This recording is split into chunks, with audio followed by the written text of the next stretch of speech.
that, let's go right ahead and talk about the statue.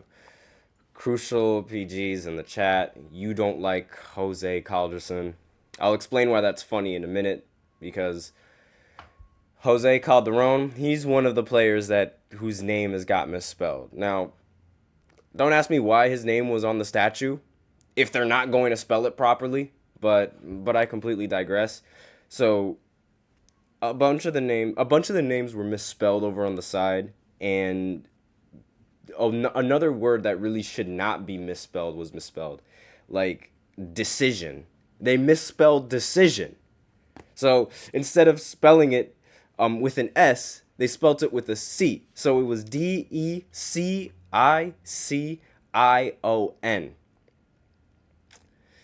And that's not the only mistake that they made on the statue, excuse me. Ooh. They also misspelled Von Wafer's name. So his name is now Vom Wafer. Fantastic. VOM instead of VON. And then there is Jose Calderson, which Crucial PG said in the chat. Instead of Jose Calderon, they added an S for whatever reason. And yeah. So that's 3 misspellings on Kobe's statue. One that they worked really hard on. And here they are just misspelling their names completely. Like, we have so many people. This chat is bumping now. Okay. But it's like, how do you mess up names that are written on Google? How do you mess that up? And this is not an easy fix. I think those names are going to be misspelt forever, because I have no idea how you can adjust the names on a statue and how you can like make it look presentable. I mean, at least Kobe's name was spelled right. At least they didn't misspell Kobe's name, am I right? But I really don't know. Like, let me know what you guys think in the comments. Like, I have no idea what else anyone can do. I mean, and it's also a little bit worrisome because Kobe is supposed to get 2 more statues. Like, are those 2 other statues going to have spelling errors in them 24/7? Like, and a lot of Kobe fans and a lot of Laker fans, they're absolutely furious about this. Like, this was not supposed to happen. This was Kobe's big day, and this was something that like everybody always expected, something that people dreamed of, and they misspelt it, and they just ruined it. So now a lot of people on Twitter and a lot of people on Instagram, they're all saying like that they gotta completely rebuild the statue. And like that's a lot of money to be wasting, especially like when it's just throughout the entire thing. It's just completely disappointing, and it's really bad because the Lakers are actually winning games now. For some damn reason, they're winning games. Like, let me just pull up the box scores for the previous. Like I mentioned earlier on the podcast, they beat the Milwaukee Bucks without LeBron James, and I have no idea like why, like how they were able to beat. I don't know how they were able to beat the Milwaukee Bucks. D'Angelo Russell ended the game with 44 points. That must have been a career high from him, honestly. But trade deadline D'Lo is absolutely ridiculous. And Spencer Dinwiddie also got the shot. Got the game sealing block over on Damian Lillard. So we have that, and not only that, the Lakers, they also beat the Timberwolves, and beating the Timberwolves, like the number 1 seed. Now this time they definitely had LeBron in this game. So with that in mind, hold on, there is somebody in the chat. Thoughts on the Troy Weaver situation? I'm not even going to lie, Detroit is irrelevant. So I don't pay attention to Detroit on anything. So I have no idea what you're talking about. I'm just kidding. But apparently the GM Troy Weaver has expletive-laced argument with a fan during the game versus the Mavericks. I mean, so what? Like, who cares? I'm just going to be flat out with you. Who cares?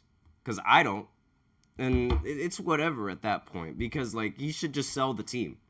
In my personal opinion, sell the team, because nobody cares about that. Let's talk about the Lakers again, because that's even more fun.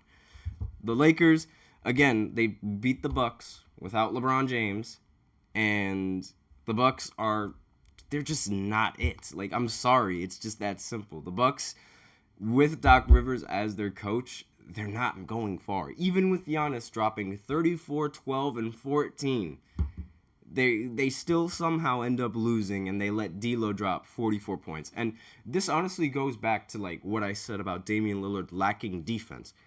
Allowing D'Angelo Russell to get 44 points is inexcusable. Like, that is some of the worst defense that I've ever seen in my entire life coming in from Dame. And if Dame is not outscoring his player on the offensive side of the ball, it's a recipe for disaster. If you're the Bucks. And let me see what he shot. He shot 10 for 23. Not that bad. He ended the game with 28 points, but again, 28 points and getting 44 points dropped on your head is not something to look forward to, especially going into the playoffs, where like you're sort of expected to generate a lot of points in the playoffs, and you're expected to get a lot of stops in the playoffs. And like, since we were talking about like the GM of Detroit, I might as well like go ahead and like elaborate just a little bit on it. Like, the fan was heckling, and like obviously if you're heckling someone, then like your chances are you're either going to get a response or you're not going to get a response. And Troy Weaver decided to respond. But then again, like I mentioned earlier, who really cares about that? Because I don't really want to talk about the Pistons. They're irrelevant, so we're going to keep them irrelevant. How about that? Now, another game now we're going to move on to the Timberwolves game, where they actually did have LeBron in this game, and they still ended up winning, with Anthony Davis dropping 27 and 25, putting up ridiculous numbers, and also putting up 7 steals as well. So, with that in mind, this was obviously a dominant win for the Lakers. 120-109 was the final score. No Karl Anthony Towns, and so far this team has not been really the same, at least in terms of winning, because right now these guys they've sort of been struggling. They've really been struggling, and that makes sense when you lose your second best player, and you're still trying to figure it out. You're still trying to figure out who is going to step up in these situations. And I honestly expect Anthony Edwards to carry a lot more of the load on the offensive side of the ball. Anthony Edwards, he ended the game with 25 points on 10 for 23 from the field.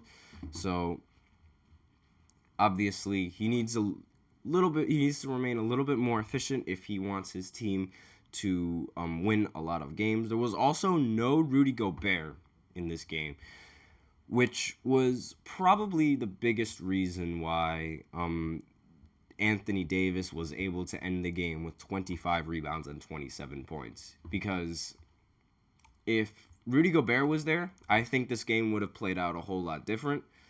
But I digress. A win is a win is a win. LeBron James ended the game with the most points, of course, because he's LeBron James. 29 points, 9 assists, 8 rebounds. I mean, he's the GOAT. It's that simple. I don't got to say it every single time, but I will say it every single time because everyone should know that he is the GOAT, the greatest basketball player of all time. Everybody should know that. You all should know that. You guys in the comments should know that. And you guys in the comments should know that I am a big LeBron fan. So, do I think this team has what it takes? I have no idea. I don't know if they got what it takes. I'm going to be honest with you. Maybe, like how they did in the bubble, watching this Kobe statue get completely disrespected on, because they misspelt every single name and they misspelt the word decision, maybe this will give them the inspiration that they needed. Because if you remember in 2020, unfortunately, Kobe Bryant, he lost his life in helicopter crash. And right after that, LeBron made a promise saying that he was going to bring back a championship over to the Lakers. The very instant that Kobe went down, the Lakers were on a mission, and they kept that mission alive throughout the bubble.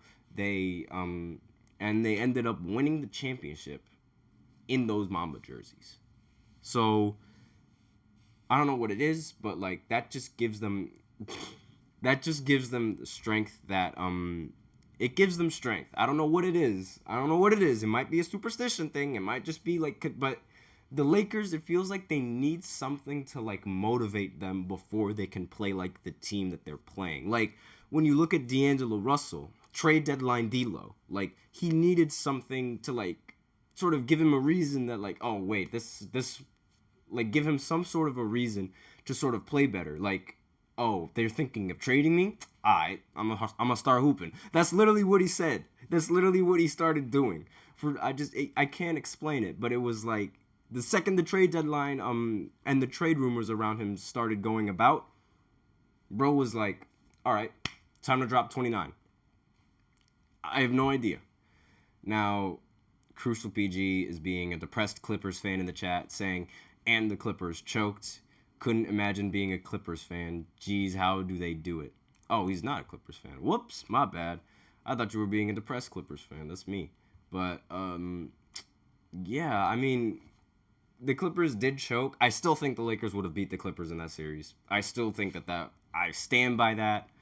And, like, I'm always going to stand by that. LeBron was on a mission. Nothing was going to stop that old man from winning a championship. There was nothing. Crucial PG says, nah, yes, there was nothing stopping him. He was going to prove to everyone why he was the GOAT. It just was not fair because the Clippers stink. It was not his fault. But then again, beating Nikola Jokic and Jamal Murray in the bubble isn't really that bad at all. Like, if you really think about it, I mean, it's what we know of them now and what we know that they're capable of, and we know of what they're capable of now. It might even be considered more impressive in the long run that LeBron was able to beat that team. Who knows? But they do have rings. They got one more than Paul George, and they got one more than James Harden, and they got one more than Russ, who are all going to be competing for a championship this year. We'll see if Russ can return back from his injury. I mean, he recently had surgery on his left hand, so not entirely sure when he's going to be back. But, like, it should be around, like, playoff time that he'll recover to 100%, but we'll see about that. But with that, we are out of time for this second segment, and I really did not want to talk much about Kobe Bryant's statue getting misspelled because, like, it's misspelled. The people are incompetent. I don't know what you want from me. But with that, we're going to continue with our story about the NBA, and we're going to quickly recap all of the important games that happened over the weekend. And I said important games because we're not going to be talking about Detroit. So we'll be right back after this short break.